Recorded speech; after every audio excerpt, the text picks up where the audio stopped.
core health and wellness of you and your business. And I am so looking forward to taking this journey to find out so much more about it. So let's go together and do that.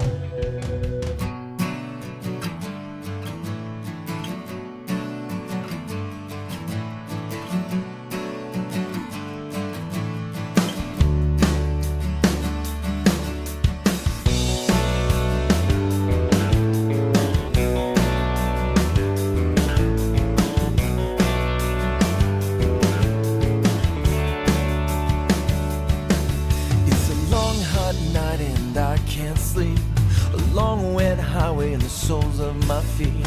So much more than I am, it's more than I am.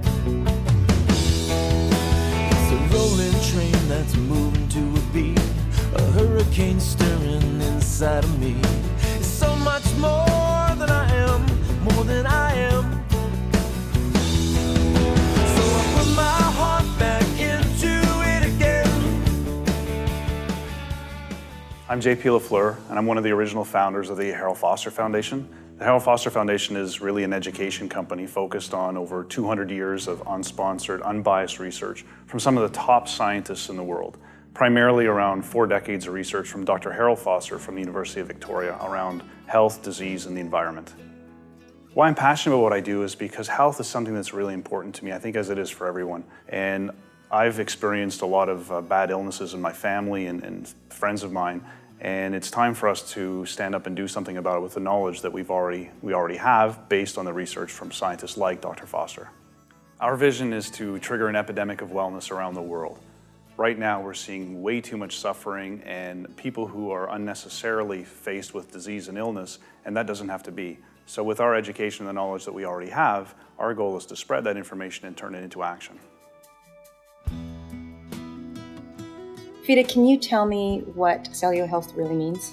Well, cellular health is when the body is in the complete state of health, right? So when the cells are functioning properly and they're going through their regular cycle of apoptosis, that it allows the cells to die off. But when a disease cell's there, it never dies off. It just keeps replicating.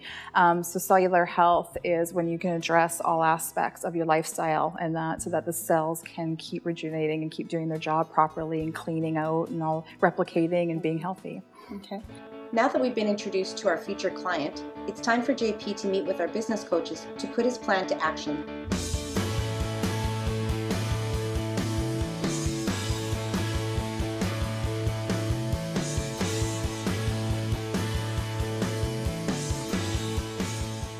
John, would you agree with me that generally most people, whether it's personally or professionally, are struggling or stressed out about their finances?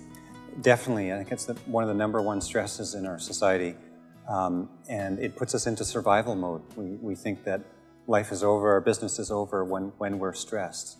And, you know, it's a stress that follows us from, if it's occurring in our business or in our personal life, there's no boundary. Stress doesn't say, okay, I'm going to stay at home or I'm going to stay at my business. It just follows us through every door we walk through.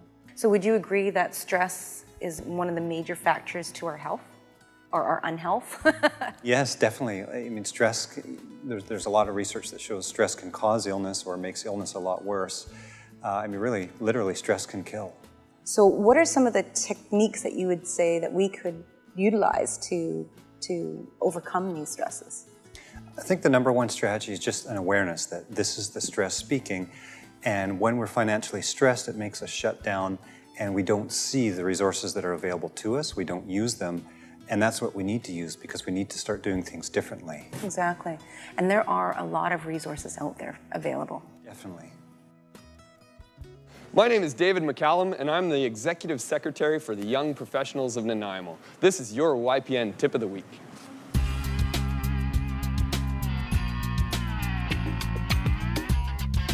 In my work, I help people and small businesses attain their overall financial goals. I find there's a couple really simple things people can do to attain these goals. First of all, pay yourself first.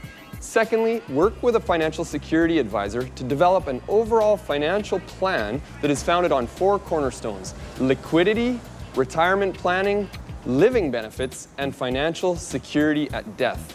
Having all those 4 cornerstones integrated into a good financial plan will help you attain your financial freedom. What does freedom look like to you? I'm David McCallum. That's your YPN Tip of the Week.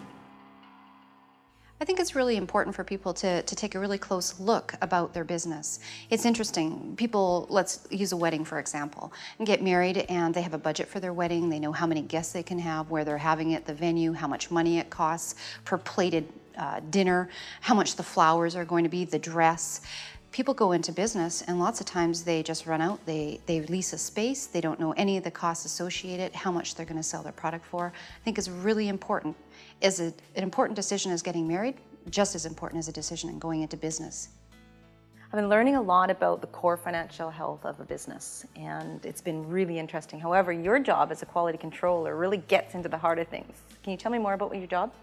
Absolutely, yeah. My job at Community Futures as a quality control officer allows me to work in the back end, creating the systems, the processes, and the efficiencies of the organization.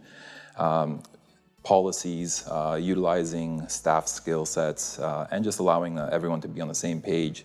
Because as you know, in small business, it's tough to manage resources, and we want to use them in the best way possible. So by really stepping down and identifying all the different aspects of what our organization is about, what our goals are, we try to create a roadmap, so to speak, a plan in order to getting there in the best way possible. On exactly that note, I'm expanding my company. But how do I maintain that core financial health that I started with in my future? Well, when you're looking at any kind of growth or expansion, you want to pay attention to the before and after snapshots. You know, if you're planning any growth, that your current position is stable, and you want to ensure that that's the same case after your growth initiative. Doing forecasting in order to see how the expenses and revenues will be affected by the opportunities you're planning on undertaking will be essential to being confident to move forward with the project. When looking for financing, I think it's really important to keep in mind the 5 C's of credit. The first is going to be your character, then it's your credit history, you'll have collateral, along with that is your cash flow, and then capacity, and that's talking about your management team. How are you going to pull this all off? I believe that the core of a business is their financial health, and the reason why is without the ability to have cash to be able to pay your bills or to be able to acquire new assets, you can't grow your business, and that really will impede the overall health of your business. As the cutest personality.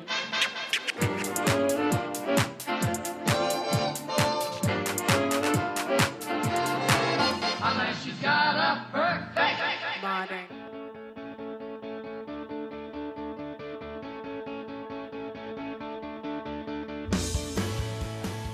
I've just learned a lot from Community Futures about financial management. Now I'm off to see Joe Nygren at Enco Cost Reduction.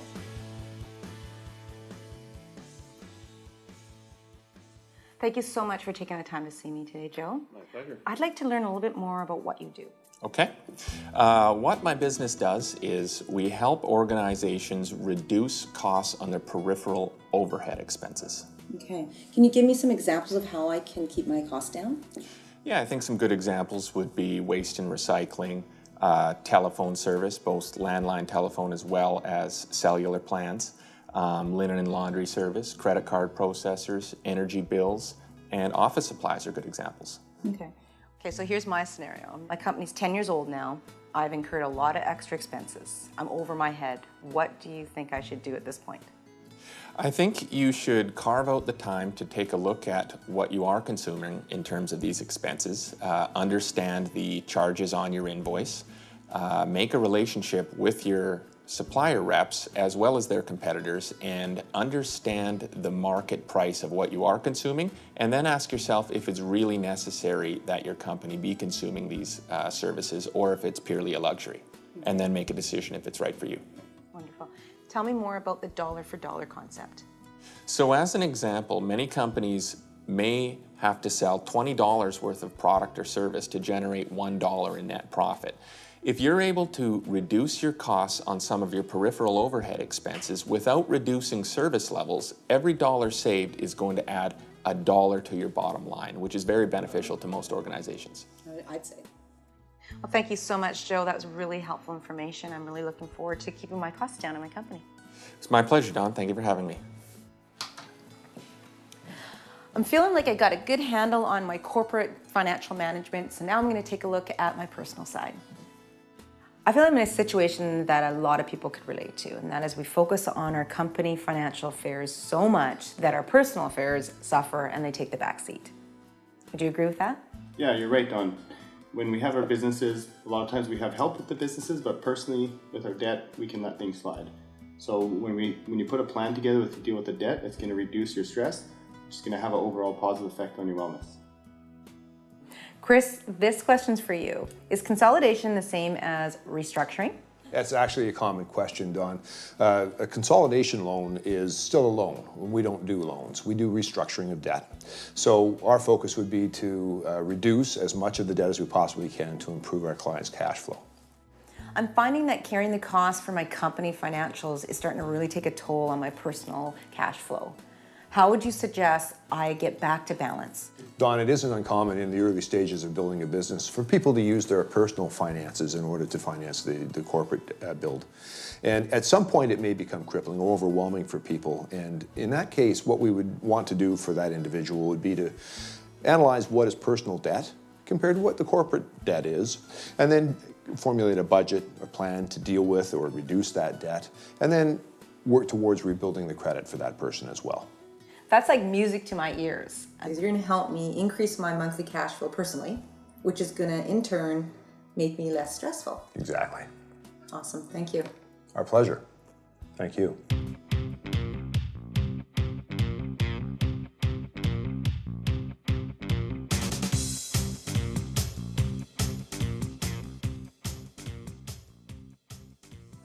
I'm going to get a little bit personal here for a moment, and I'm taking this chance because I believe that a lot of us face this on a daily basis, whether it's family, friends, or ourselves, and it's about disease. A year ago, my father learned that he had cancer, and of course we all panicked, not knowing what we're going to do. We're going to lose my daddy. Then I decided, you know what, I'm going to take some action. I'm going to be proactive about this and find out, is there a way that I can help him become healthy again? And so I began this research of my own, and I found out a lot about what cellular health really means. I also was lucky enough to meet a gentleman named JP from the Harold Foster Foundation. He taught me so much about cellular nutrition and core health. And today we're going to have an opportunity to talk more about that together, and I just want to shed some hope in this deadly disease. Hi JP, good, how are you doing? Good to see you. Me too. JP, the subject that we're discussing on this episode is the core health of you and your business. Now, personally and professionally, do you feel that there's a correlation between the two aspects of our life? Oh, I definitely think there's a connection between the two. I mean, it takes a lot of stamina and energy to run a business successfully, and you can't do that without good health. And of course, if the business is struggling, it leads to anxiety, stress, lack of sleep, and it can become all-consuming. Next thing you know, you hit a wall, and you're faced with a serious health crisis. What kind of impact does financial stress have on our lives? Any kind of stress can have a huge impact negatively on your health. What we see is that it can totally affect your adrenal function. It can completely exhaust it. And then your immune system is compromised, and now your defense mechanisms in your body fail to work properly, and bingo, you become vulnerable to disease. What recommendations would you have for me if I want to start a journey to prevent disease? Well, I think the first thing you should do is to figure out what is the total toxic strain on your body, because that's really the biggest obstacle to health.